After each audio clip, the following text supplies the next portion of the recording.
Hey Tigers, welcome back to another episode of Miss Nick's Math Lab. It's been a little bit because we've been practicing all the skills we've learned so far, but now it's time for us to introduce a new one. We are going to be learning today our area method of multiplication. Now, please use this video to practice or to even teach your parents, because this is a new style of multiplication that us old folks, we didn't learn when we were in school. It's new for you and it makes it a lot easier. So let's pay close attention so you can be math wizards when it comes to multiplication. Today I have a special guest joining me. I have my first hour class. Let's say, hey class! Hey! Hi. They are here to help me out because they have been rocking their multiplication so far. So the first question I want to ask the class, with which shape do we use the word area? What shape do we use the word area? Rectangles? Rectangles. So when we're doing our area method of multiplication, we always start with a rectangle. So before I even multiply or do anything, I'm going to draw a big old rectangle on my page. Then I'm going to look at my question. I have 2 digits by 2 digits. The next step that I need to take is to take each of my factors, the numbers I'm multiplying together, and break them up into expanded form.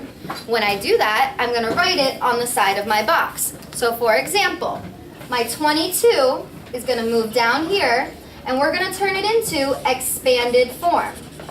So who can raise their hand and tell me what the expanded form is for the number 22? 20 plus 2. 20 plus 2, very good. So I'm going to write 20 plus 2. Perfect.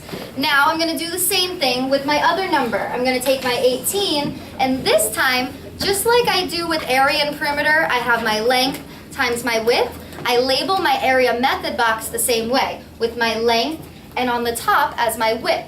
So this 18 is going to come down here and is also going to be in expanded form. So class, who can raise their quiet hand and tell me what my expanded form that I'm going to write is for 18?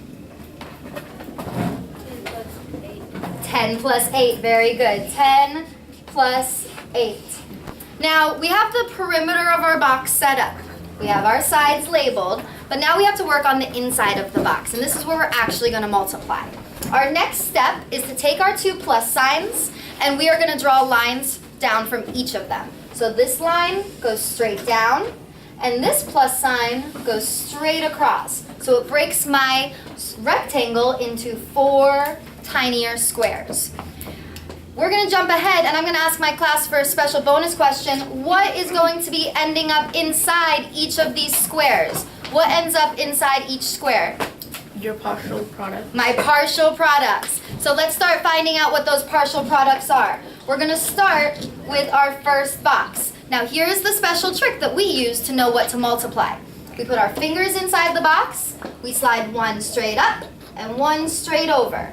So for this box, we're multiplying 10 and 20.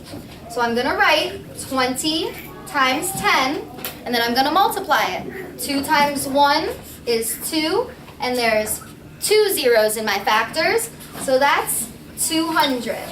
I'm going to do the same thing for each box. This box, 8 times 20. 8 times 2 gives me 16. And then I have 1 0 in my question, so I add that 0 to the end, and this partial product is 160. Next, 2 times 10. So I'm going to do 2 times 10.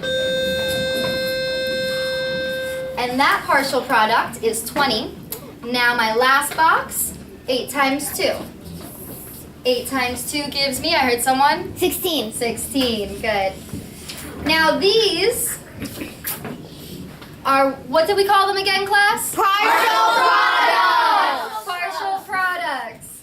These are my partial products. So does that mean they're my final answer? No. No, they're not my final answer.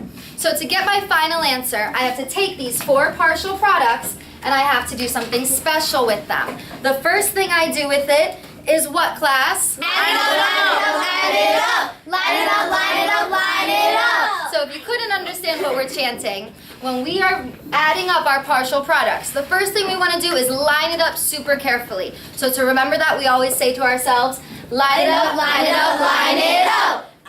So we're going to line it up. 200.